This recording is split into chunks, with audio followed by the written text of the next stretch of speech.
اور جب موسیٰ نے اپنے شاگرد سے کہا کہ جب تک میں دو دریاؤں کے ملنے کی جگہ نہ پہنچ جاؤں ٹلنے کا نہیں، خاص صدیوں چلتا رہوں۔ پھر جب وہ دونوں ان دریاؤں کے سنگم پر پہنچے تو اپنی مچھلی بھول گئے۔ پھر اس مچھلی نے دریا میں سرنگ کی طرح اپنا رستہ بنا لیا۔ جب آگے چلے تو موسیٰ نے اپنے شاگرد سے کہا کہ ہمارا کھانا لاؤ، اس سفر سے ہم کو بہت تکان ہو گئی ہے۔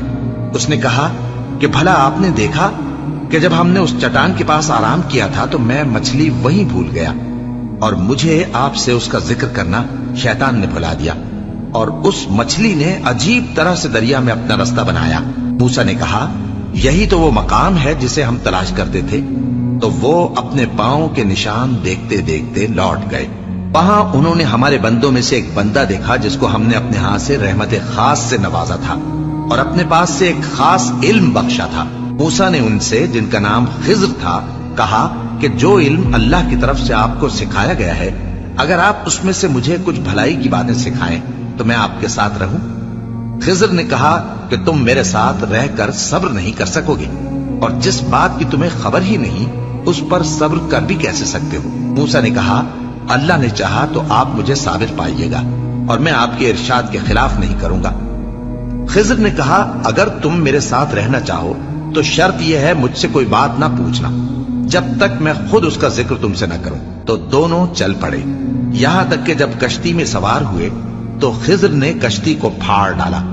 موسیٰ نے کہا کیا آپ نے اس کو اس لیے پھاڑا ہے کہ سواروں کو غرق کر دیں؟ یہ تو آپ نے بڑی عجیب بات کی۔ خضر نے کہا کیا میں نے نہیں کہا تھا کہ تم میرے ساتھ صبر نہ کر سکو گے؟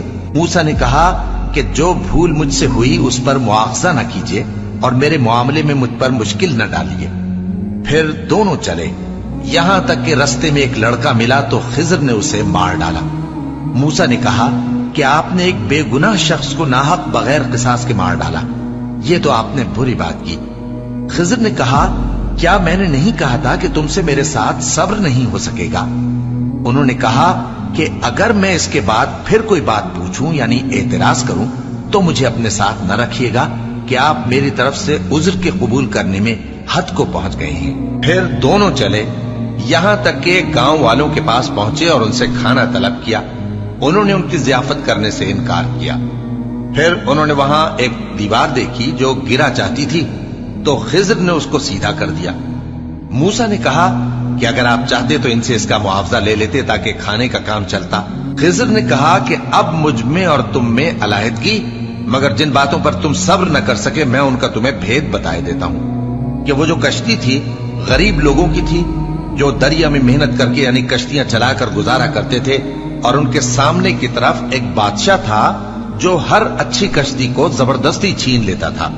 تو میں نے چاہا کہ اسے عیبدار کر دوں تاکہ وہ اسے غصب نہ کر سکے۔ اور وہ جو لڑکا تھا اس کے ماں باپ دونوں مومن تھے۔